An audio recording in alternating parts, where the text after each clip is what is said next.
everyone, so today I'm going to go ahead and demonstrate 3 of the prescribed movements that I had. One of them being an upper body push, an upper body pull, and the last one being a lower body exercise. I actually want to start off today with doing the lower body exercise first because I feel like that's the easiest one to actually go through. So my lower body exercise is going to be doing squats. So as a pregnant woman, it's obviously most common to want to have that kind of a lordotic curve in the back. So when you are doing squats, you want to make sure that in order to have good form, you keep your feet shoulder width apart. You want to make sure that we're not leaning too far forward with the torso. We want to make sure that we're engaging the core. So we want to keep the hips straight coming down onto the back, making sure that we are hinging at the hips backwards instead of leaning forward with the torso like so.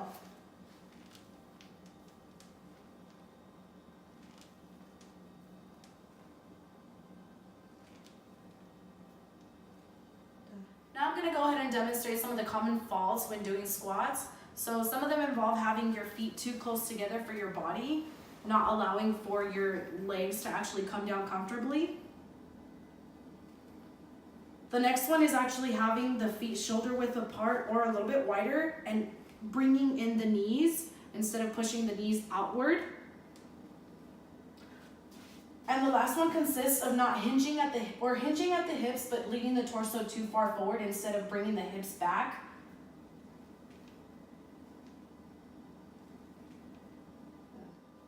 So the next exercise that I'm going to go ahead and demonstrate is going to be the upper body pull exercise. So I'm actually going to be using a band for this, and I'm going to go ahead and use the handles that are attached to the band. So for the upper body pull, I wanted to go ahead and complete some bent over rows.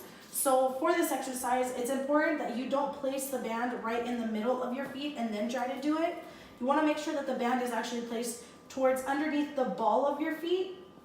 And you actually want to make sure that you widen out your stance. So you want to have a little bit more than just shoulder width apart. You want to make sure that we're still engaging the core just like with every other exercise. We want to hinge at the hips a little bit and lean forward. And with the hips straight and the wrists pointing down, we want to make sure that we just pull up towards the back, just like so.